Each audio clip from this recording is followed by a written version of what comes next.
Ya,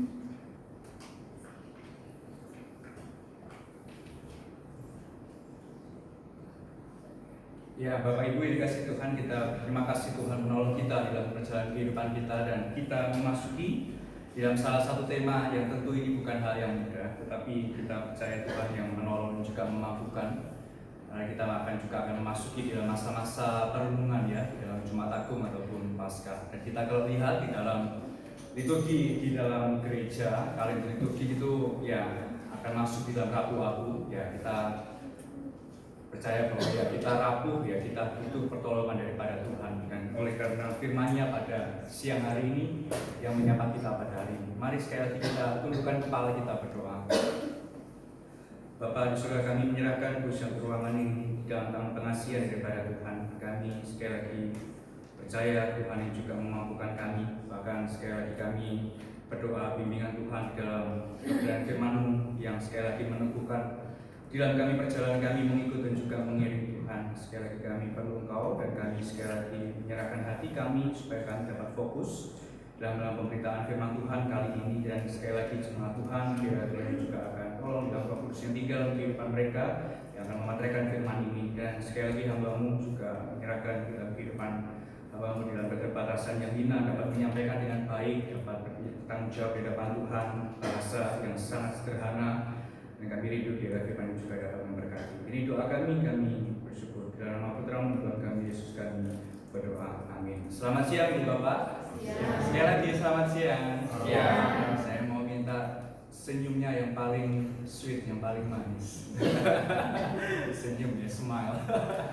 Ya, karena temanya cukup ya agak membuat kita harus concern, jadi ya menolong kita bahwa apakah kita punya Allah yang pilih kasih ya. Jadi ini sebuah tema yang perlu kita juga akan ya gumulkan di dalam perjalanan kehidupan kita. Apakah benar itu Tuhan mengasihi saya? Bukan hanya Tuhan mengasihi saya, tapi Tuhan itu menetapkan saya untuk selamat. Wah, ini juga hal yang menarik untuk kita pelajari. Bukan hanya untuk memuaskan secara kita berteologi, tetapi ya perjalanan kehidupan kita bahwa kita punya ya jaminan kekal di dalam perjalanan kehidupan kita. Saya mengajak setiap kita membuka di dalam Keluaran pasal yang ke-33 ayat 19 dan Roma 9 ayat 15 ya. Tapi saya baca di dalam Perjanjian Lama dulu, Ibu Bapak bisa bantu kita untuk di dalam buka Alkitabnya di dalam Keluaran 33 ayat ke-19 ya. Kita baca yang bagian B ya. Jadi di dalam pembacaan ayat itu ada pembagian, ada yang A, ada yang bagian B. Bahkan kalau ayatnya itu panjang itu juga masuk di dalam bagian C. Ya, jadi Keluaran 33 ayat 19 yang B. Jadi pembatasnya adalah di titik 2 yang frasa yang terakhir ya. Aku akan memberikan ya, Kita baca 2, 3.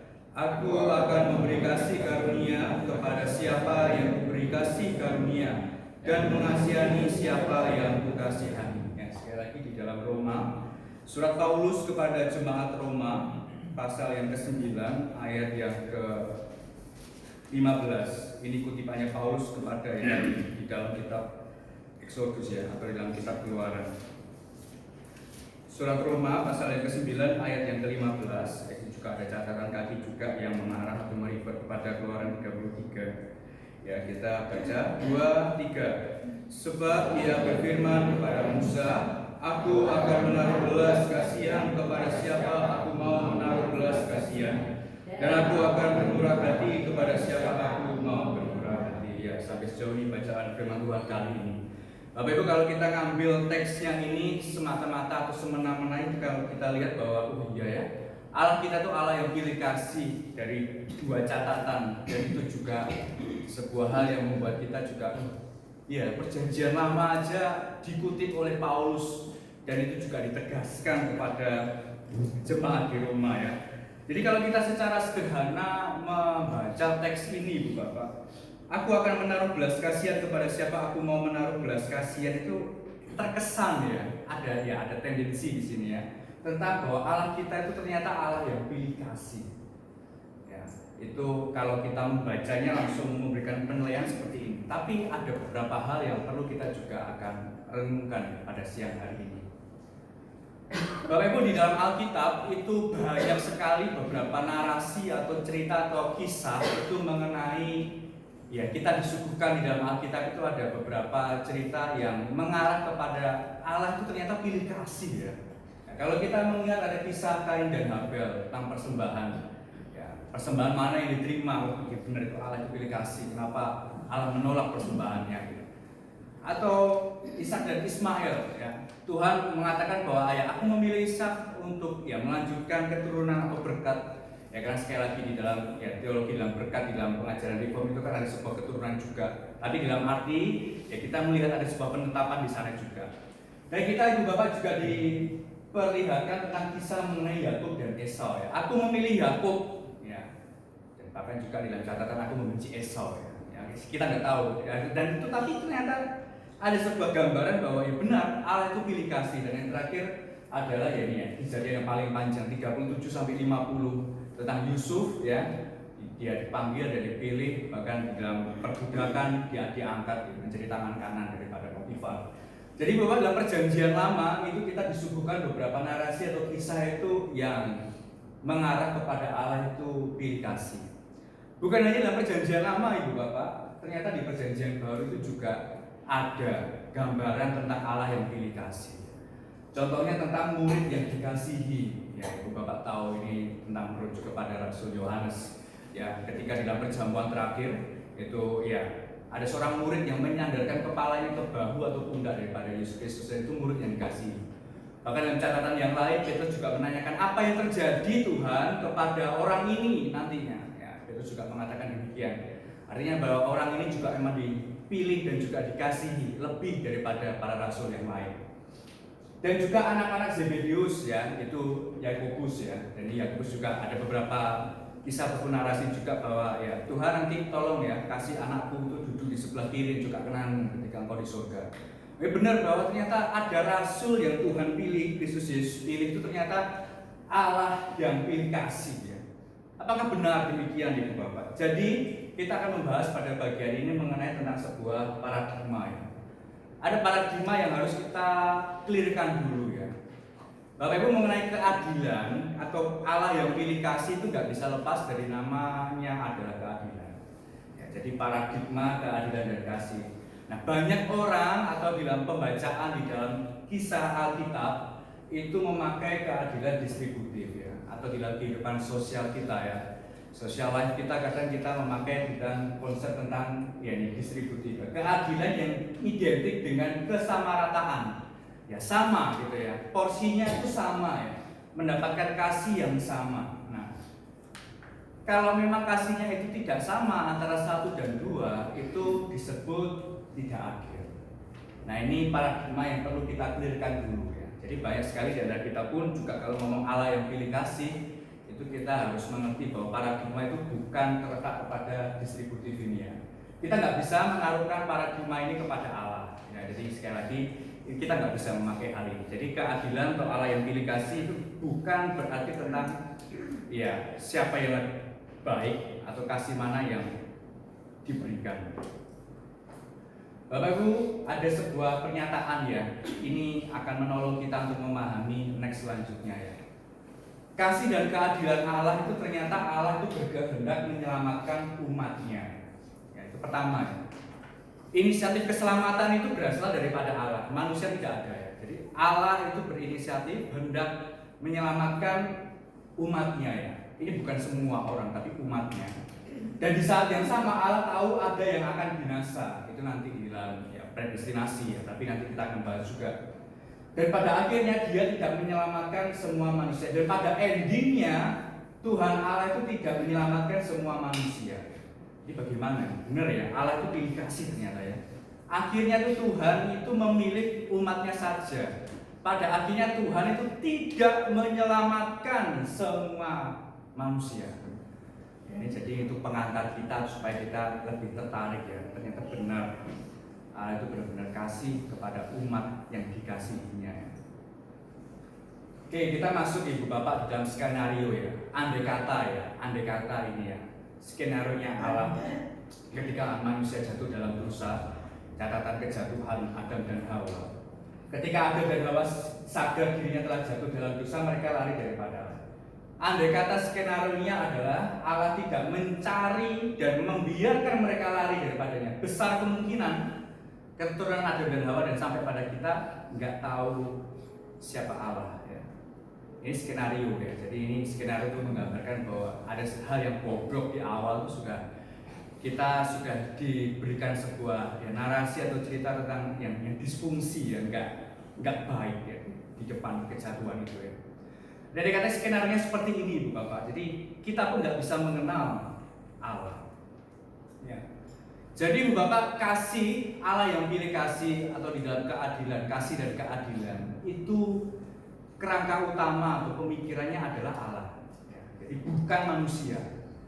Jadi sekali lagi takarannya bukan manusia, bukan tentang distributif keadilan, bukan. Tapi kerangka utamanya adalah Allah. Allah yang berinisiatif, Allah yang hendak, Allah yang mau, Allah yang berencana, Allah yang mewujudkan, Allah hendak mengasihi. Jadi memang betul segala sesuatu ya tentang Tuhan ya. Mengenai kasih pun juga berdemikian ya.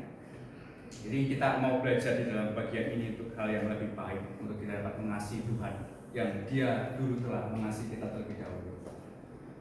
Bapak Ibu, Keluaran 33, 21 ya, ini wujud tentang Allah yang berinisiatif, Allah yang mau untuk mengasihi umatnya. Jadi sekali lagi kerangka utamanya di Allah, bukan di manusianya ya. Keluaran 33, 21, sorry ini typo ya, Keluaran 3, Kejadian. Dan Tuhan Allah membuat pakaian dari kulit binatang untuk manusia, Tuhan Allah membuat pakaian dari kulit lalu mengenakannya kepada mereka. Jadi ini adalah inisiatif Allah semata.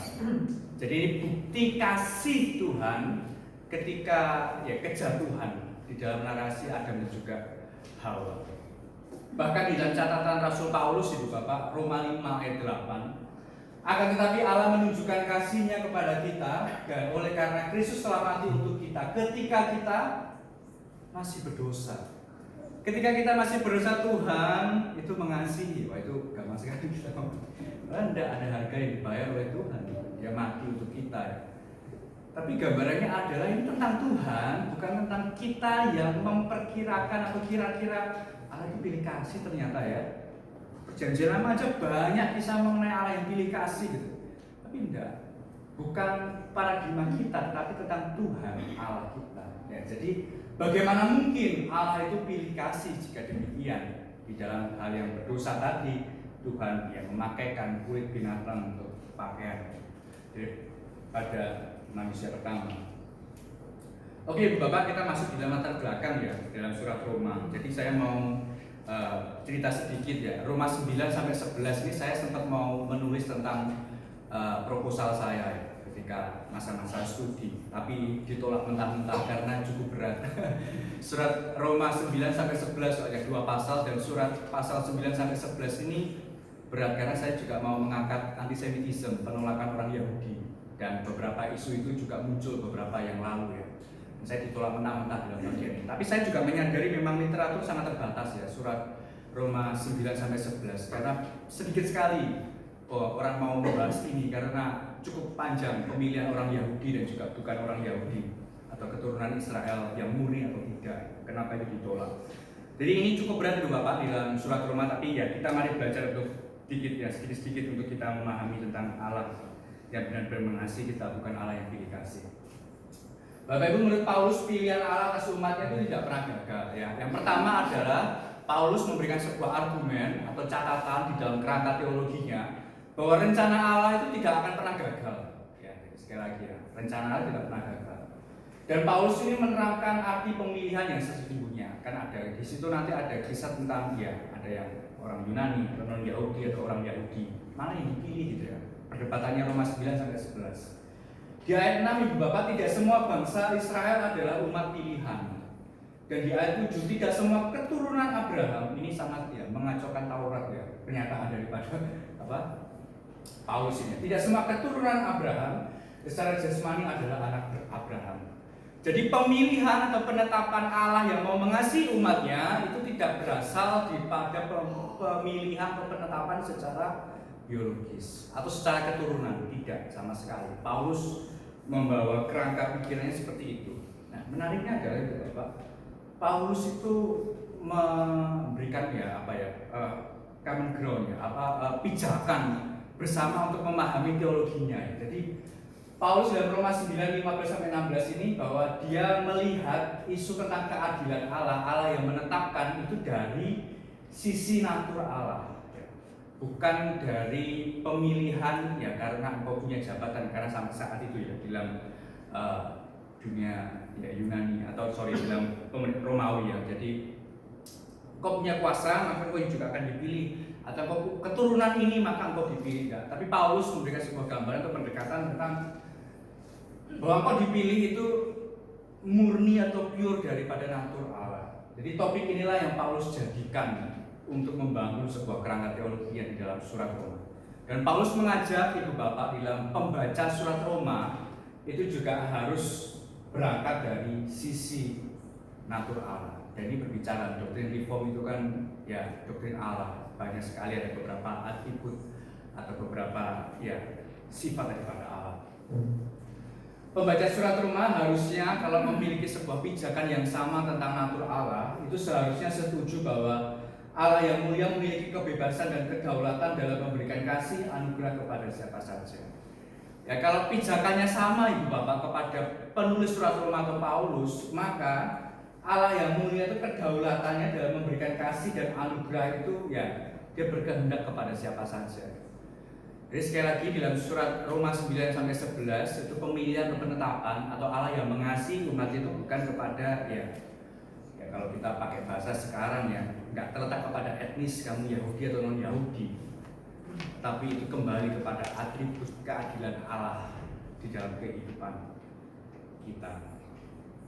Roma 9:15 kita kembali lagi dalam catatan tadi Aku akan menaruh belas kasihan kepada siapa aku Kalau kita lihat di sini ada aku Jadi artinya Allah yang berkehendak untuk mengasihi, memilih, menetapkan. Jadi ini kerangka yang baik untuk menolong kita mengerti memahami hal ini. Bapak Ibu, sebenarnya penafsirannya supaya kita tidak bingung ini apa sih maksudnya Allah berkehendak, Allah mau, Allah ini Sebenarnya penafsirannya saya bantu sedikit Allah tidak harus mengasihi manusia. Jadi sekali lagi yang tadi Aku akan menaruh belas kasihan kepada siapa aku mau menaruh. Aku juga akan bermurah hati kepada siapa aku mau bermurah hati. Kalau saya bantu penafsirannya kurang lebih seperti ini Allah kita itu tidak harus mengasihi manusia seperti tadi. Dia sudah terhilang, dia jatuh.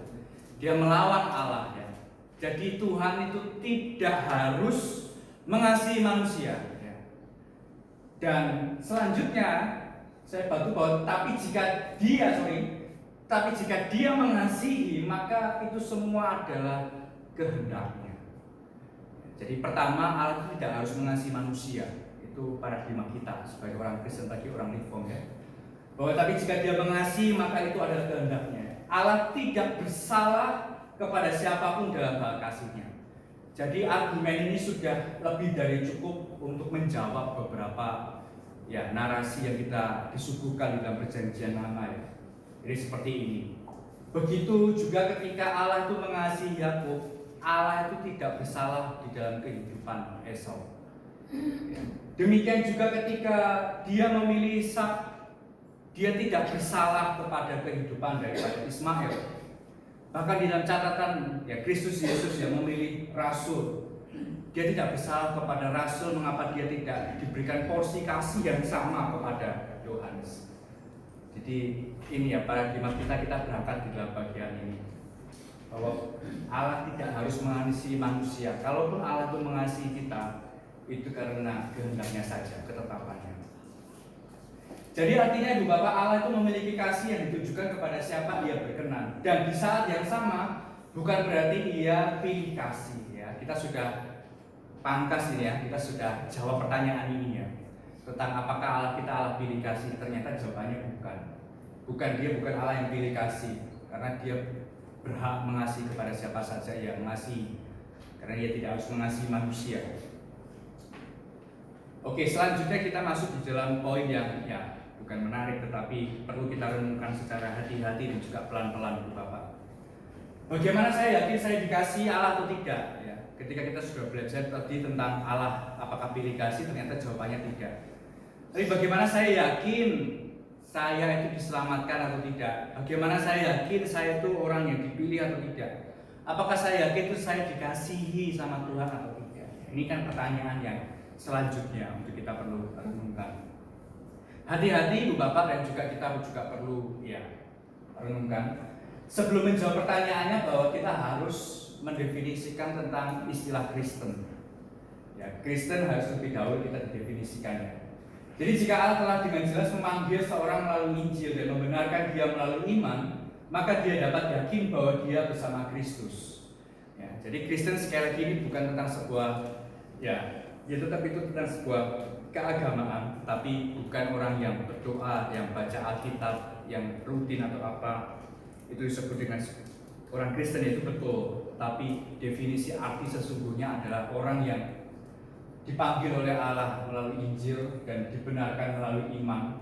Ya, ini reform ya. Maka dia dapat yakin bahwa dia itu bersama dengan Kristus ya. Roma 8:30, dan mereka yang ditentukannya dari semula, mereka itu juga yang dipanggilnya ya. Jadi kita bersyukur Tuhan ya, sekali lagi memanggil kita ya. Apakah Ibu Bapak yakin Tuhan manggil Ibu Bapak dan saya? Mari kita yakin dalam bagian ini, dan ini perlu kita renungkan ya.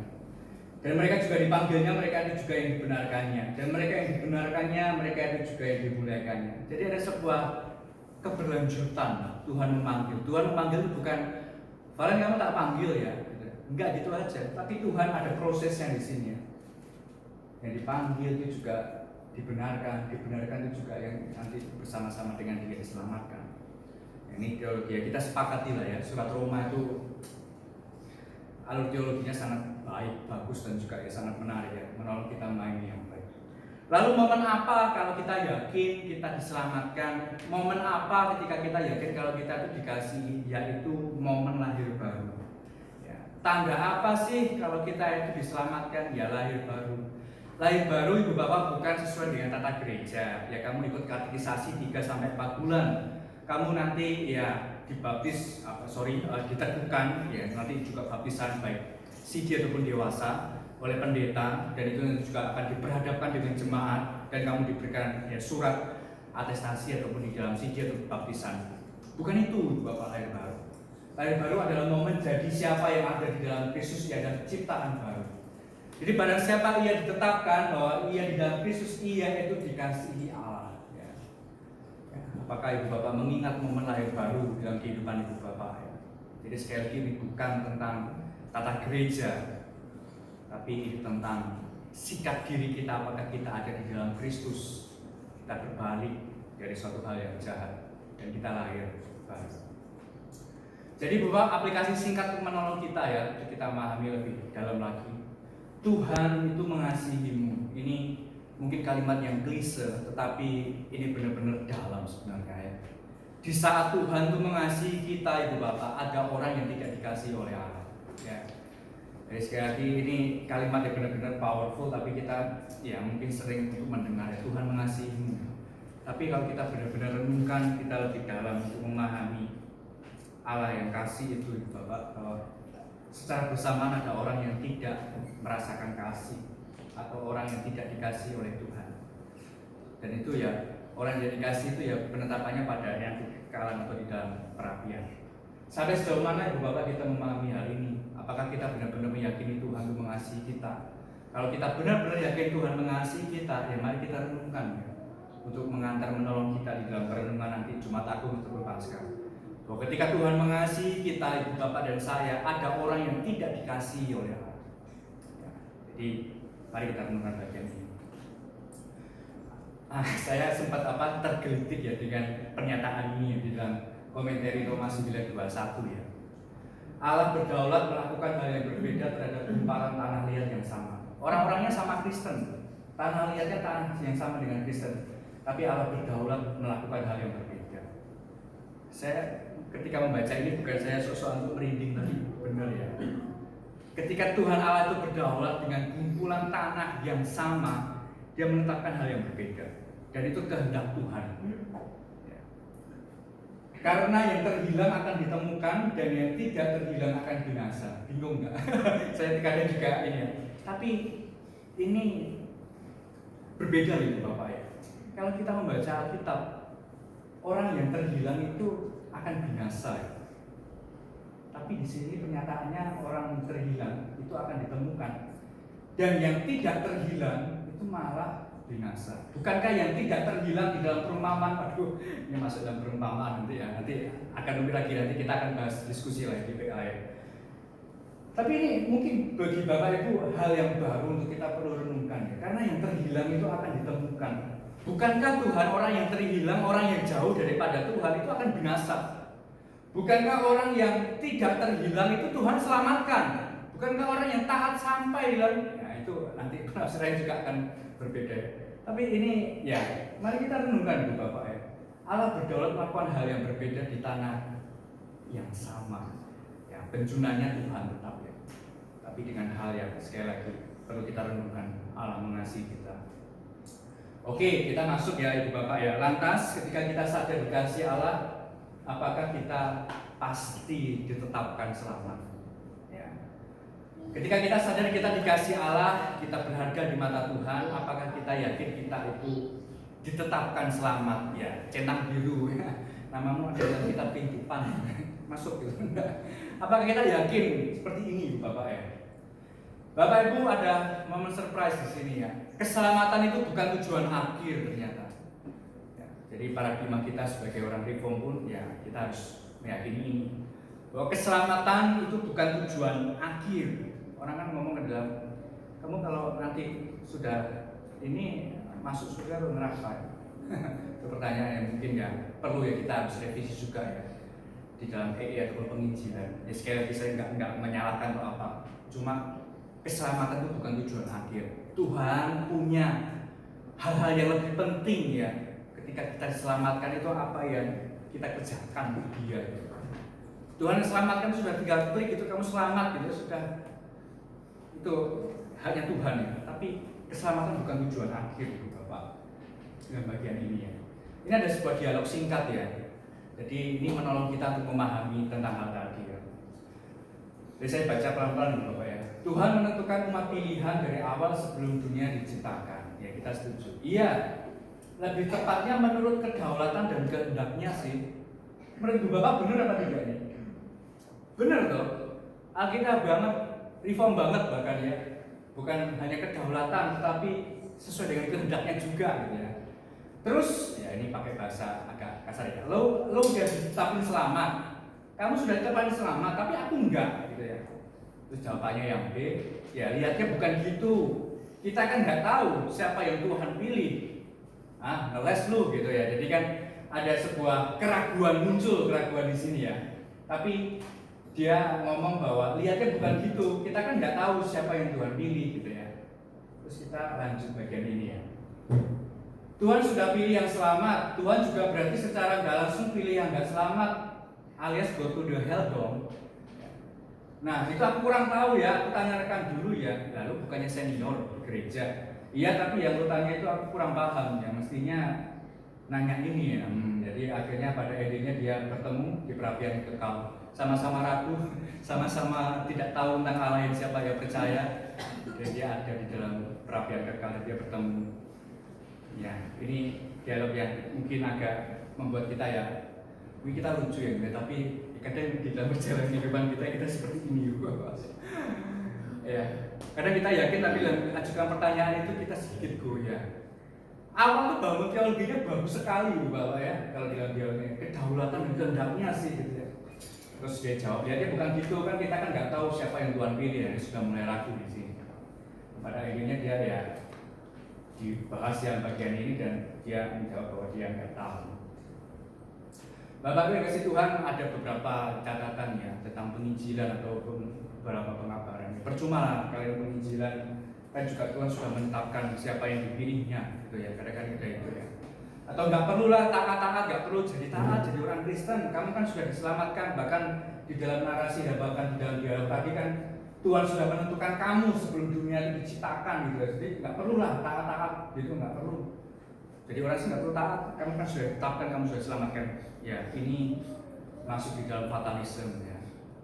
Ini fatalis ya. Jadi ya fatal bahwa pilihan kita ada sebuah hal yang ilusi. kita nggak ada pilihan gitu ya, atau ya, dan upaya kita adalah sia-sia karena Tuhan menetapkan ya ini sama aja kita robot ya. Hati-hati dengan pandangan seperti ini Ibu Bapak, jangan sampai kita terjerumus atau masuk di dalam fatalisme ini. Bapak Ibu, kehendak Allah itu mengendalikan semua ciptaannya dan semua tindakan, tetapi juga menegaskan bahwa Allah tidak hanya menentukan tujuan, melainkan juga cara untuk mencapai tujuan itu. Ya, jadi dalam karya keselamatan itu jelas sekali ya. Tuhan itu mengendalikan semua ciptaan, ya betul. Tetapi Ia juga menegaskan bahwa Allah tidak hanya menentukan tujuan, tapi dengan cara Tuhan juga hal itu juga akan terjadi. Ya, ini is awesome God ya. Tuhan yang luar biasa dalam kehidupan kita ya. Dia bukan hanya menentukan tujuan kita, tapi dengan cara Tuhan yang kadang nggak bisa kita prediksi ya, nggak bisa kita bayangkan. Tapi itu Tuhan kita yang luar biasa. Alkitab tidak pernah mengajarkan bahwa Allah itu memilih kita seperti mengangkut kita secara paksa gitu ya. Jadi di dalam pemilihan atau dalam penetapan Tuhan itu kita itu nggak ada unsur paksaan. Ya, Len kamu ikut aku kemana? Udah wis ikut aku gitu ya. Terus sampai ke dalam tujuan, saya meronta-ronta, aku nggak mau di sini, aku nggak mau di sini gitu. Nggak gitu. Konsepnya Tuhan menetapkan itu bukan secara paksa ya, tapi Tuhan membukakan mata kita sehingga kita sadar akan kebenaran. Ya, jadi sekali lagi, konsep penetapan di dalam pemilihan daripada Tuhan itu tidak ada unsur paksaan, tapi Tuhan membukakan mata kita untuk kita mengerti tentang kebenaran. Agustinus ya, Bapak Gereja yang sangat luar biasa, bahkan catatan-catatannya, dia mengatakan bahwa Agustinus memiliki pengertian tentang kehendak Allah itu ada dua, kehendak Allah yang aktif dan juga kehendak Allah yang pasif ya. Kehendak Allah yang aktif itu kehendak Tuhan yang benar-benar dikerjakan sehingga kehendaknya terjadi ya. Jadi kehendak Allah yang aktif itu pure, bahwa Tuhan itu yang berkarya, bekerja, menetapkan caranya, tujuannya. Contohnya yaitu salib ya, karya keselamatan. Tuhan mengutus anaknya yang tunggal. Caranya gimana? Disalib. Untuk apa? Untuk selamat umatnya yang ya ini nanti kita bahas, ada terjemahan juga nanti. Jadi sudah jelas tujuannya, jelas siapa yang diutus, apa yang dikerjakan, matinya bagaimana, itu sudah jelas. Itu adalah kehendak yang aktif menurut Agustinus. Dan kehendak Tuhan juga bukan hanya aktif, tapi kehendak Tuhan itu juga kehendak Allah yang pasif ya. Kehendak Allah itu tidak dipaksakan. Contoh ketika narasi kejatuhan, semua buah pohon dari taman ini boleh kamu makan, tetapi hanya satu yang tidak boleh ya. Jadi kehendak Tuhan ini ya kita perlu ya gumulkan di dalam bagian ini. Nanti kita akan membahas tentang kehendak bebas dan juga penetapan ilahi ya. Kita akan masuk dalam bagian itu mengenai kehendak yang pasif ini. Jadi beberapa kehendak aktif dan juga kehendak yang pasif ya, ini menolong ya untuk memahami kita bahwa ada hal yang penting untuk kita pahami kehendak Allah dalam kehidupan kita. Jadi nggak usah perlu ngeyel dan nggak perlu ngatur Tuhan, karena kehendak Tuhan itu ya kita percaya Tuhan yang terbaik. Ada sebuah ya problem, tapi ini juga sebenarnya akan masuk di dalam poin PA kita di Kamis ya, tentang penebusan yang terbatas. Poin tulis yang bagian L ya. Kaum Calvinis itu memiliki pandangan bahwa Kristus mati hanya bagi orang-orang tertentu, yaitu mereka yang dimampukan Allah untuk percaya kepadanya.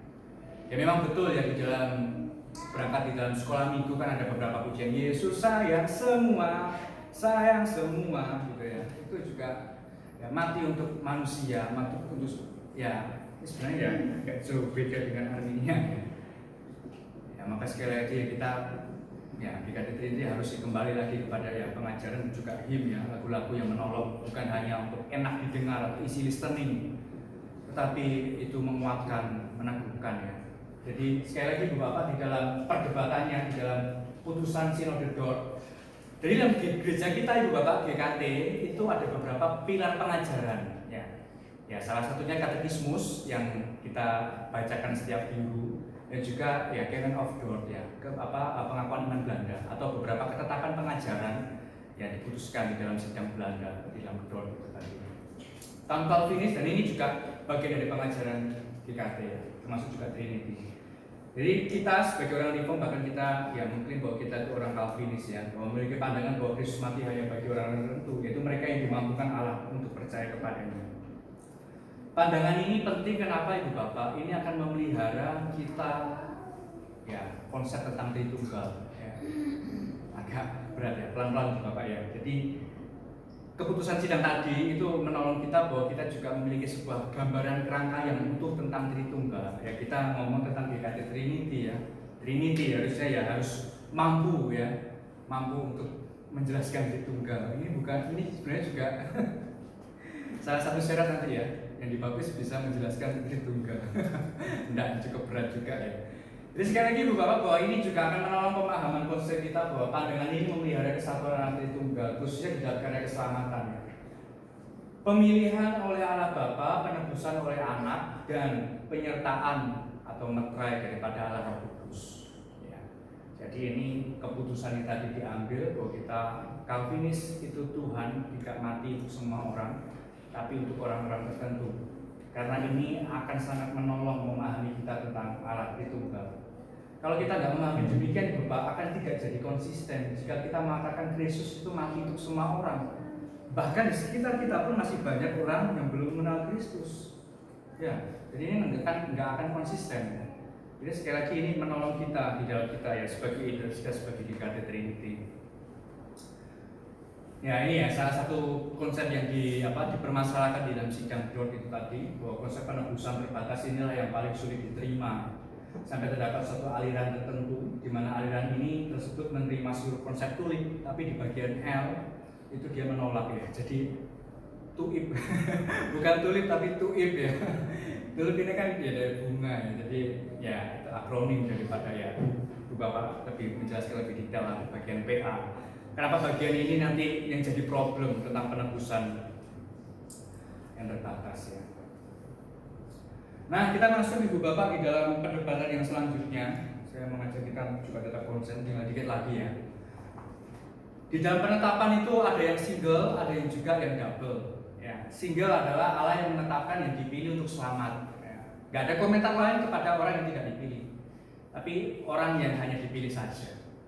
Tapi juga ada bukan hanya single predestinasi, tetapi juga double predestinasi. Ya, predestinasi itu ketetapan ya. Jadi nggak usah jelimet, nggak usah bingung ya. Allah menetapkan baik yang diselamatkan. Jadi Tuhan Allah di dalam double itu bukan hanya menetapkan yang baik atau yang diselamatkan saja, tapi Allah Tuhan itu juga menetapkan orang yang nanti masuk ya di dalam perapian kekal atau yang tidak diselamatkan, yang akan binasa. Itu ya. Jadi ini dan perdebatan jadi Ibu Bapak nggak perlu bingung juga karena pilar GKT Trinity pun juga sudah ambil bagian ya. Karena kita seperti kalau kita mengaku orang reform GKT Trinity ya, harusnya kita double predestinasi. Jadi Tuhan Allah bukan hanya menetapkan siapa yang diselamatkan, tetapi Tuhan juga menetapkan orang yang tidak diselamatkan. Ya ini kenapa saya ambil bagian ini supaya saya juga tidak menarik Ibu Bapak ya kamu harus double gini enggak. Tapi catatan di dalam ya institusio ya di dalam Calvin juga dalam yang bagian bagian yang ke-21 buku yang ketiga nomor 5 ya. Hidup yang kekal ditentukan lebih dulu untuk sebagian manusia, penghukuman kekal untuk yang lain secara bersamaan. Jadi itulah pandangan kita di dalam pengajaran kita di GKT Trinity, kita masuk dalam ya double predestinasi, dan ini juga harus kita dengungkan ya, kita pahamkan Allah yang bukan hanya menetapkan yang dipilih tapi juga menetapkan orang yang akan binasa. Lalu Ibu Bapak apa hubungannya sih tentang single, tentang double predestinasi? Ya sebenarnya ada sangkut pautnya dengan kehendak bebas ya. Ini apakah hubungan keselamatan Allah yang menetapkan itu dengan kehendak bebas manusia ya? Berarti aku nggak bisa milih dong aku selamat atau tidak gitu ya. Jadi itu sudah pasti dong bahwa Tuhan itu juga sudah memastikan orang yang binasa dong kalau aku ikut yang double predestinasi. Jadi Ibu Bapak kehendak bebas manusia itu diartikan bukan bebas yang sebebas-bebasnya ya. Jadi bebasnya tetap ada ya, ini agak melawan logika ya. Sekali lagi ya, belajar firman, belajar di dalam doktrin itu harus tunduk ya sekali lagi ya. Jadi nggak bisa kita terus counter itu agak sulit karena belajar firman itu harus benar-benar tunduk ya. Jadi kehendak bebas ya itu nggak bisa, itu kan bukan free will ya, itu free choice, itu pilihan, bukan